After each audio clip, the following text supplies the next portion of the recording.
Olá pessoal, tudo bem com vocês?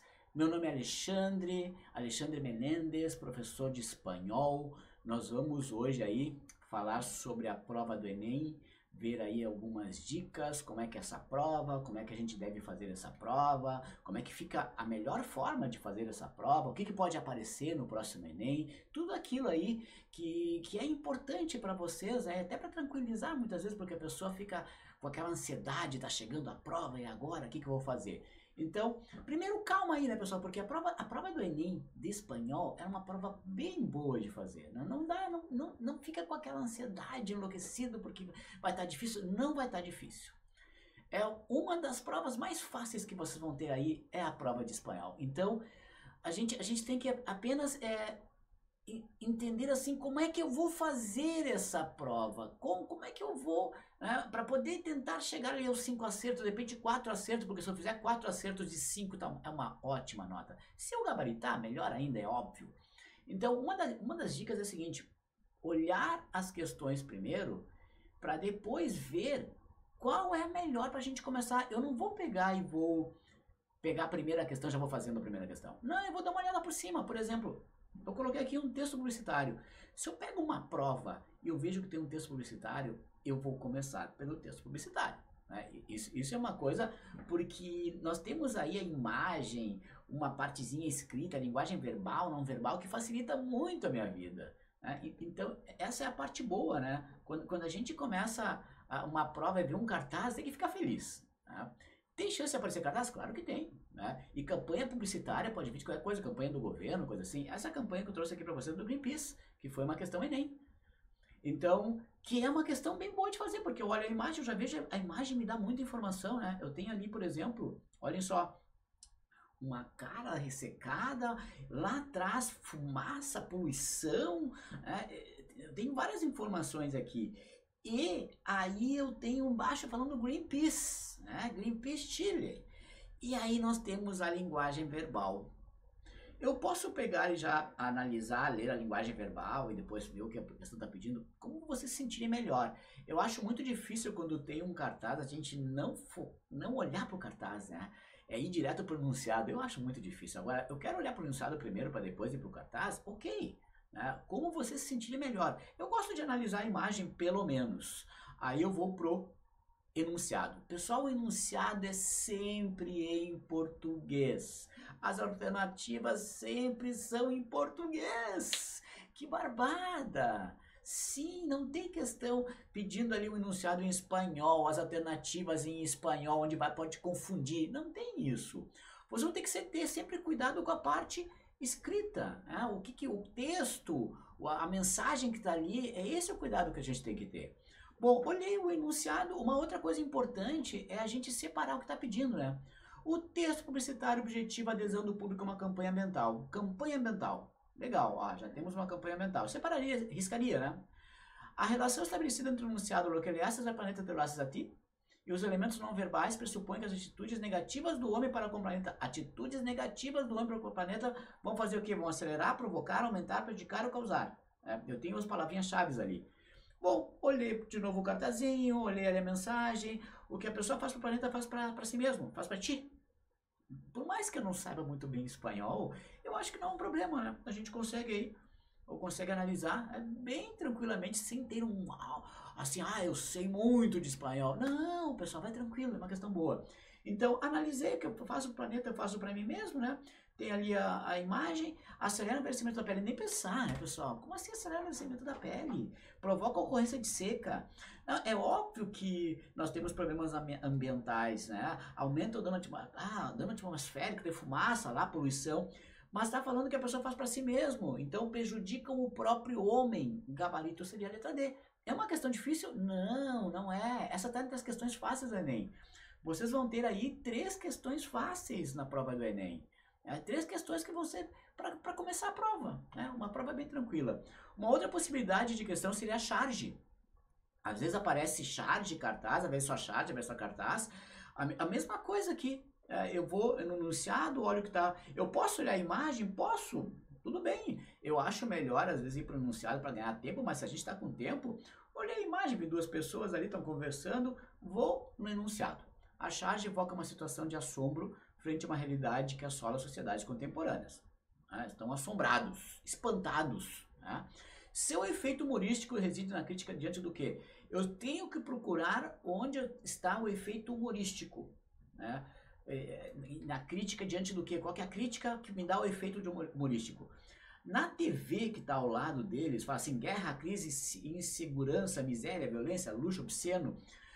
Por Deus, que lhe ha passado ao mundo? A gente pode até não entender muito espanhol, mas, meu Deus, o que aconteceu com o mundo? Aí o outro fala nós, vocabulário bem básico do espanhol. Qual que é o efeito humorístico reside na crítica do quê? Constatação do ser humano como responsável pela condição caótica do mundo. Olha aí, apelo à religiosidade, não, nem pensar. Indignação dos trabalhadores em face das injustiças sociais, não, mas tá falando um monte de coisa, na guerra, crise, veiculação de informações trágicas pelos telejornais, não, tá falando o que aconteceu com o mundo, nós somos o problema, manipulação das notícias difundidas pelas mídias, pessoal, letra A. Questão simples, questão com charge, geralmente é uma questão simples, então eu tenho um cartaz ou eu tenho uma charge, eu vou para um desses dois. E se eu tiver os dois, melhor ainda, mas é difícil ter uma prova que tenha charge e cartaz publicitário. Vamos esperar que no próximo Enem tenha ou uma charge ou um cartaz. A charge trabalha muito com crítica, uma crítica com humor. A charge, ela bate em cima disso. O cartaz publicitário, aí depende do tipo de publicidade. O que mais que nós temos aí? Nós temos uma possibilidade de uma tirinha. Não apareceu charge, apareceu uma tirinha. Que a gente chama tirinha, no espanhol a gente chama comics. Aí eu trago aqui para vocês a Mafalda, pessoal. Essa garota linda, incrível. Uma garotinha de 6 anos. Pessoal, a Mafalda, ela é eterna. O Quino, que é o escritor da Mafalda, ele escreveu a Mafalda até 1973. Depois disso parou de escrever as tirinhas da Mafalda. E até hoje elas vêm aparecendo em várias provas. A Mafalda, ela é um personagem extremamente importante. Mafalda é argentina. Então ela trata de temas, uma crítica social muito forte, tanto na Argentina como uma problemática mundial. Porque nessa época nós tínhamos a Guerra Fria, Estados Unidos e União Soviética. Então ela é uma garota de 6 anos extremamente esperta e ela faz essa crítica em cima de uma ironia. E nós temos uma amiga dela, porque na verdade ela tem vários amiguinhos, e tem uma amiga que é extremamente importante, que é a Sussanita. A Sussanita, pessoal, ela é uma garota, eu coloquei aqui pra vocês, ó, invejosa, preconceituosa, egoísta, olho na Sussanita, porque ela tem esse lado diferente, ela odeia os pobres, ideias incômodas, os divórcios, a Manolito, que é um outro amiguinho. Então, cada personagem da Mafalda tem uma característica. Eu trago para vocês a Sussanita porque ela é bem interessante e volta e meia ela tá ali conversando com a Mafalda. Uma possibilidade de questão aí no Enem, trazendo uma tirinha da Mafalda. Tenha um certo cuidado porque ela não é uma tirinha para criança. A gente não vai fazer aquela leitura extremamente básica, não, porque ela vai trabalhar uma crítica social, alguma problemática política, alguma coisa que se aprofunda mais, coisa que uma criança de 6 anos, por exemplo, não falaria. Bom, o que mais que nós podemos ter? O gaturro. Se não vem a Mafalda, pode vir o gaturro. O que é o gaturro? Rapidamente, o gaturro é uma mistura. Vocês lembram do Garfield? Uma mistura de Garfield com Mafalda. A Mafalda é uma crítica social, uma problemática, ok? E o Garfield é o gato preguiçoso. E a gente acaba tendo aquele lado de humor muito forte no Garfield, coisa que acontece no Gaturro também. É uma mistura de humor com alguma coisa, uma crítica social, às vezes só algo extremamente humorístico e nada demais, aí não vem nada de crítica. Tenham cuidado, porque ele muitas vezes ele pensa, ele fala com outros animais, mas com os humanos ele pensa. Na última tirinha ali, onde aparecem aquelas bolinhas ali, é o pensamento dele. Ele não está conversando. Então, muitas vezes, quando a gente vai fazer uma análise da tirinha dele, tenham cuidado, porque às vezes aparece a professora e ele está lá estudando, e ele está pensando, a professora não está ouvindo ele, porque ele não está falando. E tem uma gatinha que aparece, aqui por exemplo eu coloquei a gatinha que ele é apaixonado pela Agatha, e a Agatha está sempre nos dedos dele. Então aqui nós temos algo bem cômico, bem divertido, uma tirinha que de vez em quando aí aparece no Enem, de vez em quando, não é algo recorrente que cai sempre. O que mais que nós temos no Enem? Nós temos letra de música, poderíamos ter uma poesia, né? Eu coloquei aqui como exemplo uma letra de música, porque se tem letra de música, às vezes não vem a poesia. Pode vir letra de música e poesia? Pode. Mas a letra de música a gente tem que pensar uma coisa, né, pessoal? A letra de música, ela facilita a nossa vida porque o vocabulário usado numa letra de música é um vocabulário simples, porque ela tem que atingir a massa. E é óbvio que a letra de música, ela vai ter alguma coisa por trás, não vai ser uma música apenas de amor, por exemplo, uma coisa muito, muito básica. Ela tem que ter alguma coisa que me traga um a mais. Nós tínhamos aqui, por exemplo, nós vamos falar assim, a letra de canção coloca em cena um dilema por vezes vivenciado por imigrantes. Um assunto que aparece muito no Enem, o movimento migratório, né? Nós temos aí a América Latina com esse movimento migratório, ou muitas vezes na Europa, ou da Europa vindo para a América Latina, e nós temos esse movimento migratório ali, mexicano atravessando a fronteira indo para os Estados Unidos. E isso acaba sendo algo que aparece bastante na prova do Enem. Então ele vai para os Estados Unidos e muitas vezes ele não consegue cortar as suas raízes, ele fica preso, ele não consegue se esquecer da sua cultura, ele não corta a sua cultura, ele fica com a sua cultura, às vezes com o seu idioma, ele nem aprende espanhol, perdão, nem aprende inglês, mas o que acontece é que às vezes a família dele, nessa letra de música aqui, fala dos filhos. Os filhos, eles vão pequenininhos para os Estados Unidos, ele vai para lá, leva a família, leva a esposa, leva os filhos aprendem inglês e eles não estão nem aí para a cultura mexicana. E aí temos um dilema, o mexicano que vai para lá com seus filhos, ele não se comunica mais não consegue se comunicar com os filhos perdem a cultura mexicana. É óbvio que existem outros temas, como nesses movimentos migratórios, nós temos o caso da xenofobia, por exemplo, e aparece como xenofobia em espanhol, sim, xenofobia. O caso de xenofobia, óbvio, pode aparecer isso, porque esse movimento migratório acaba tendo a pessoa vai para os Estados Unidos e sofre xenofobia, ou vai para daqui, sai daqui na América Latina, vai para outro país, sofre xenofobia. Esse é um assunto recorrente, mas esse assunto do mexicano ir para os Estados Unidos também acontece muito. E aí, esse cortar raízes, às vezes é difícil, né? Às vezes há um dilema aí. O caso dessa questão, o dilema era com os filhos, né? Não era em si ele cortar as raízes. Mas sempre a letra de música, ela te traz alguma coisa a mais. Deem essa olhada, não é o vocabulário que vai ser difícil. O vocabulário não é difícil. O vocabulário, na verdade, a letra de música é tranquilo. O negócio que a gente tem que ter é entender o que ela está me passando. Então, uma boa chance de aparecer alguma coisa sobre música, uma letrinha, uma letra de música falando sobre a América Latina, por exemplo, que seria bem interessante. Temos muitas bandas que falam sobre isso, né? Sobre esse América Latina deve se unir, a América Latina ela tem essa força toda, importante não haver essa separação, todos somos irmãos. Tudo isso, pessoal, pode vir em letra de música. Então, é uma letra de música mais interessante, diferente. É uma questão fácil? Sim.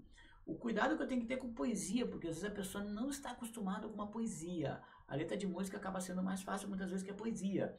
A poesia sempre pede o eu lírico. O eu lírico é a voz ali que está na poesia. Esse é o eu lírico. A letra de música não pede eu lírico, óbvio que não. Então, às vezes a pessoa não está acostumada a olhar para uma poesia. Então, tenha só esse cuidado com a poesia, porque elas são muito próximas, a letra de música e a poesia. O problema é que a poesia, às vezes, tem algumas palavrinhas um pouco mais complicadas. A letra de música, não. A letra de música acaba sendo mais light para vocês. Então, se tiver letra de música, vai lá. Vai lá porque vai ser legal a questão. O que mais que nós podemos ter? Um assunto, né? Um assunto extremamente importante é a diversidade linguística. Nós temos aí uma questão recorrente na prova, né, que trabalha com diversidade.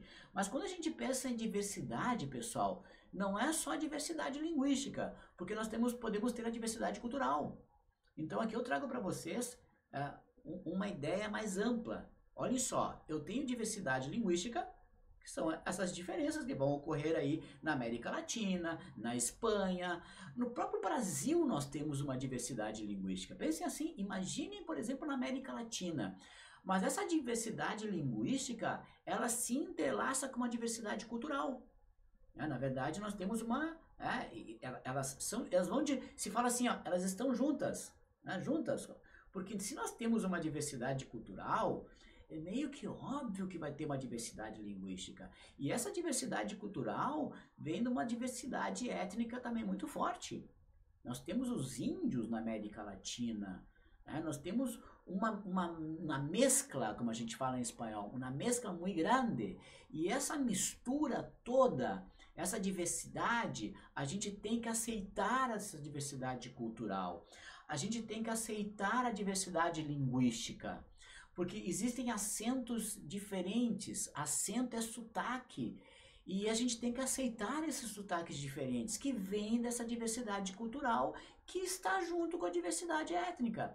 Então, aceitar a diversidade é um tema recorrente no Enem. Bom, certo, questão certa lá, né? Falando sobre diversidade ou linguística, cultural, ou étnica, outra coisa que é interessante, nós temos muitas línguas indígenas que estão desaparecendo. E aí daqui a pouco aparece alguma coisa com a tecnologia, né? A tecnologia ajudando a língua a não desaparecer. É interessante porque nós podemos ter um texto falando sobre tecnologia, alguma coisa falando sobre inteligência artificial, mas em cima de língua, né? Em cima dessa linguística que muitas vezes as línguas indígenas são milhares e acabam desaparecendo. Então, tenham esse cuidado, tenham essa leitura diferenciada, porque vocês vão pegar alguma coisa sobre diversidade, e é um texto fácil. Eu só estou pegando para vocês, mostrando as coisas fáceis, coisas que vocês têm que olhar e bater o olho e fazer a questão. Falou sobre diversidade, pode fazer a questão, não é questão difícil. Então, só lembre que nós temos uma grande diversidade linguística na Espanha, por exemplo. Cada região ali acaba tendo diferenças, até porque se nós temos Andaluzia, que é a região sul da Espanha, nós tivemos os árabes ali. Os árabes pegaram toda uma parte da Espanha, quase até, não chegaram a Madrid, e ficaram 800 anos. 800 anos na Espanha. Vocês acham que não vai ter uma diversidade linguística muito grande nesse território? Vai, né? Nós tivemos ali, os árabes ali, vocês vão ter diversidade cultural muito grande. E aí nós temos a Galícia faz fronteira, pessoal, faz fronteira com Portugal. Nós temos a Catalunha, do outro lado, a Catalunha faz ali a fronteira com França. E nós temos uma mistura muito grande, o catalão é um idioma dentro da Espanha. Na Catalunha, que todo mundo conhece Barcelona, né? Ah, falou de Barcelona, já sabe o que é. A Catalunha, pessoal, tem mais de um idioma, tem 2 idiomas. E vocês acham que não vai ter uma diversidade linguística muito grande? Uma diversidade cultural muito grande? Porque nós temos influência de outros países que estão em volta. Então isso é tema recorrente na prova. Na Espanha tem mais de um idioma, mas todo mundo se entende. Por mais que exista uma diversidade linguística, a gente consegue se entender, a gente consegue conversar com os outros. A diversidade cultural, a gente tem que aceitar a diversidade cultural. Aqui eu coloquei para vocês o Dia dos Mortos. Olha aí que legal. No México nós temos o Dia dos Mortos, que é algo totalmente diferente. Que vem lá daquela cultura pré-colombinas. Não esqueça que às vezes vem esse assunto, os pré-colombinos, que tem essas culturas. Aí nós temos os astecas, os maias, etc, etc, etc, que às vezes aparece também alguma citação, alguma coisa. Então, a gente tem que aceitar essa diversidade cultural. E isso é muito importante. A gente não pode não aceitar, repugnar alguma coisa. Isso é tema Enem. Tema batido no Enem, sempre. Essa é a questão boa de prova. O que mais que nós temos? Aquela questão pedindo função social. Pessoal, a função social qual o papel que cumpre, que o texto está cumprindo o quê? O que ele te provoca? É para criticar alguma coisa? É para fazer uma denúncia? É só para divertir? Porque você vai ter aquela questão assim, a função social do texto é. Então aí nós estamos indo para a parte mais textual. Tá? Se perguntar a função social, eu tenho que fazer uma leitura diferente. Eu tenho que ler primeiro o texto, né? Aí eu saio daquela parte mais básica, eu faço uma primeira leitura, eu vou precisar fazer uma segunda leitura e vou procurar o que aquele texto tem para mim, o que ele tá me informando, qual que é a função dele. Ele vai fazer uma crítica ou não? Essa é a questão batida também no Enem, pedindo função social. Da pessoa assim, mas o que é a função social? Para quem que ele foi produzido e por que ele foi produzido? Pense assim, por que esse texto foi produzido? Qual a finalidade desse texto? E aí vocês vão encontrar a função social. Cuidem de alguns conectores, pessoal. É óbvio que aqui a gente não vai estudar gramática, mas nós temos alguns conectores que eles vão te dar, eles vão ligar essas orações e isso flui melhor a leitura. A palavra sin embargo, não obstante, pero, são conectores que vão fazer o quê? Eles vão trabalhar com a oposição. Porque o pero é o porém, que a gente usa todo o tempo todo. Pero não sei o quê. Pero é porém. Se eu usar porém, eu estou me opondo. E isso é interessante numa leitura, num trabalho mais textual, porque vocês vão ter que fazer isso numa leitura mais complexa. E o sin embargo é uma outra conjunção que também tem a mesma função do pero. É a mesma função, que ela é de oposição. E às vezes a pessoa não está acostumada com o sin embargo, não obstante, conhece o pero do português, pero que sim, pero que não falou nada, aquela brincadeira que todo mundo fala, pero que sim, pero que não.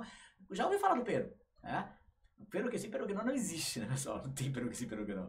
Ela não tá falando nada, porém sim, porém não sei, não. Então, mas o sin embargo é entretanto. Mientras que eu enquanto uma simultaneidade. Aunque que embora, uma palavrinha bem usual aí em prova. Eu acho legal vocês terem isso na cabeça de vocês. O Enem não vai te perguntar qual que é a tradução disso, não tem que preocupar com tradução. Mas é para facilitar a leitura. Em câmbio, por outro lado, ademais, além disso, eu estou acrescentando uma informação. Então, esses conectores é para ajudar na leitura. Não tem questão específica em texto pedindo isso. Mas me ajuda na hora de ler um texto. O que mais que nós temos? Cuidado com os heterossemânticos. Pessoal, os heterossemânticos são aquelas palavrinhas que a gente lê e confunde, acha que uma coisa é outra. Exquisito, não é esquisito, é saboroso, gostoso, delicioso. A palavra basura, um texto falando sobre a basura, uma problemática aí, porque a basura é lixo, e o lixo é um problema muito sério nas cidades, nas grandes cidades. E aí, qual que é o assunto? O que o Enem faz? Nós temos uma problemática, temos que resolver essa problemática. Vamos reciclar o lixo. O lixo tem que ser reciclado. E nós temos vários tipos de lixo, né? O lixo eletrônico. O lixo eletrônico é um grande problema. O lixo que vai para o mar, né? Que está matando nossos peixes, a flora toda. Então, pessoal, assunto Enem, falando sobre basura. Jubilado, aposentado, uma palavrinha bem básica que pode aparecer, né? Uma tirinha, alguma coisa assim, comics. Prejuízo, uma palavra que pode vir aí dentro de texto e a pessoa lê como prejuízo. E é preconceito, não tem nada a ver com prejuízo. E preconceito é uma coisa que aparece, a xenofobia, o preconceito, né? Uma palavra que, se eu tivesse que tirar 3 palavras daqui, eu tiraria prejuízo, basura e esquisito. Esquisito para uma propaganda de algum alimento, alguma coisa assim. Basura, porque é um problema, o lixo. E o preconceito que se fala muito, né? Nós temos que, não podemos ter esse preconceito. A gente tem, né, que, né, admitir, aceitar as coisas, não ter preconceito. Coelho, pescoço é uma palavrinha básica, só para complementar. Embaraçada, grávida é uma palavrinha básica. E sítio e lugar. O que eu gostaria aqui que vocês pensassem? Nós temos muitas palavras que confundem. Então, na hora de ler um texto, a gente tem que ter cuidado na leitura, porque a gente pode fazer aquele famoso pula-pula, mas daqui a pouco vai pegar uma palavrinha dessa, vai ler errado, né? Pula, mas aí pega uma palavra e lê errado e não entendeu muito bem o texto, se perdeu na leitura. O que mais que nós temos? A parte verbal, pessoal. Nós vamos estudar verbos agora, claro que não, mas tem um verbo aqui bem interessante, o verbo ahorrar, que é economizar. O verbo quedar, que é ficar. Verbos que aparecem em textos, em cartazes. Desarrollar, desenvolver, tirar. O problema do lixo é o consumo. A gente consome, vai consumir muita coisa e vai jogar fora muita coisa. Tirar a basura, jogar no lixo. Pegar, bater, empeçar, começar. Por que tem esse verbo aqui? Porque é um verbo básico. É um verbo básico, parece tudo que é texto. E volver, que é o verbo voltar. Se eu tivesse que separar aqui para vocês, qual que é o verbo mais interessante? Eu acho o verbo ahorrar e o verbo tirar. Esses dois verbos eu acho extremamente interessante. É óbvio que existem milhares de verbos. Não é hora de ficar estudando verbos, não é isso, né? A gente não precisa ter conhecimento gramatical, mas a gente precisa ter vocabulário. O vocabulário me ajuda a ler melhor. Alguns substantivos, 4 substantivos. Eu acho mais interessante pro Enem seria a palavra acoso, assédio. Imagine um cartaz falando sobre o assédio no ambiente de trabalho, o assédio em tal lugar. Esse é interessante, um assunto que pode aparecer no Enem, que já apareceu, na verdade, né? Porque o Enem acaba repetindo alguns assuntos. Não é o mesmo cartaz, ele vem de forma diferente. A palavra selos como ciúmes eu acho interessante, a palavra preguiça é interessante, envidia, que é inveja, é interessante, mas acoso, que é assédio, é uma palavra, né, bem interessante, boa de aparecer em algum cartaz, alguma coisa assim. Bom, a última dica para vocês é o seguinte, olhem só, nós temos aqui, eu coloquei apenas como ilustração um texto, né? Peguei um texto e eu vou no enunciado. No prólogo de 12 contos peregrinos, Gabriel Garcia Marques discorre sobre seu ofício literário. Ao utilizar a expressão los echei olvido, ele declara que... E aí nós temos um problema. Eu me preparei para o Enem, eu sei espanhol bem básico, mas eu não tenho um vocabulário tão fluente assim.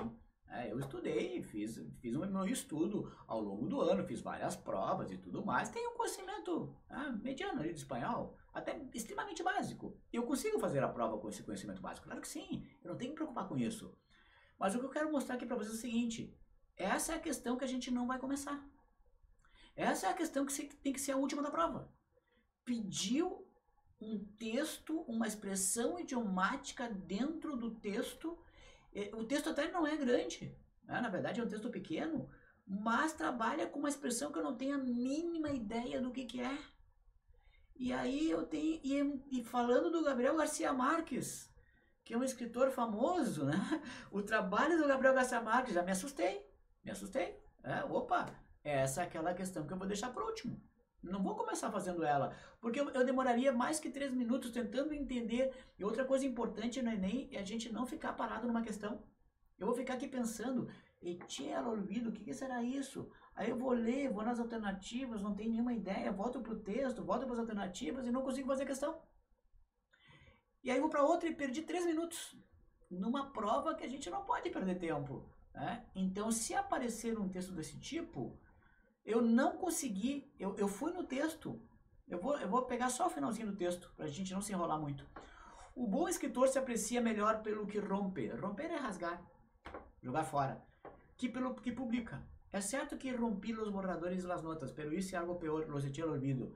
O que ele tá falando aqui? Que ele jogou pro esquecimento. Olvido é esquecimento. Mas eu não sei o que é echar. Que é jogar, lançar, pôr. Não tenho ideia do que é echar. E o olvido eu não tenho a mesma ideia.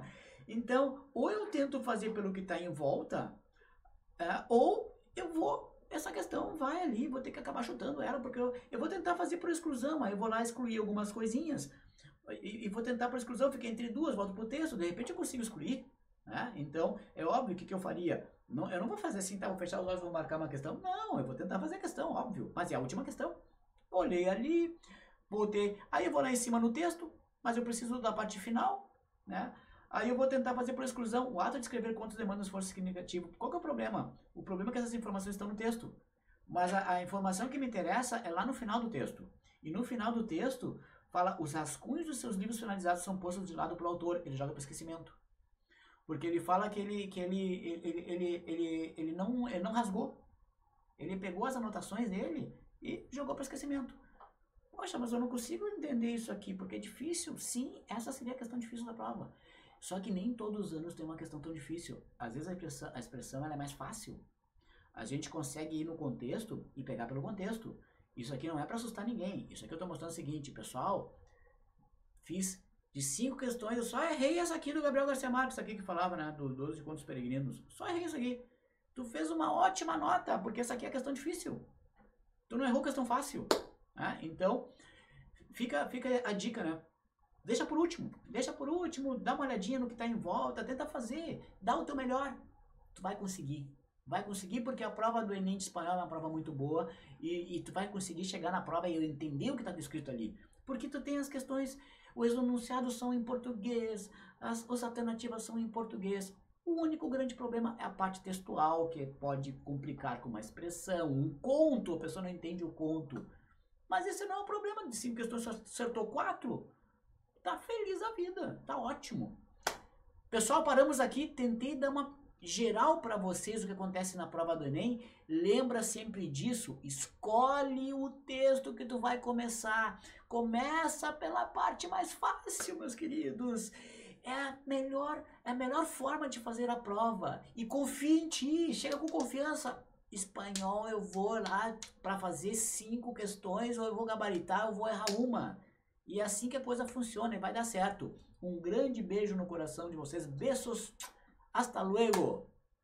Una buena prueba para ustedes.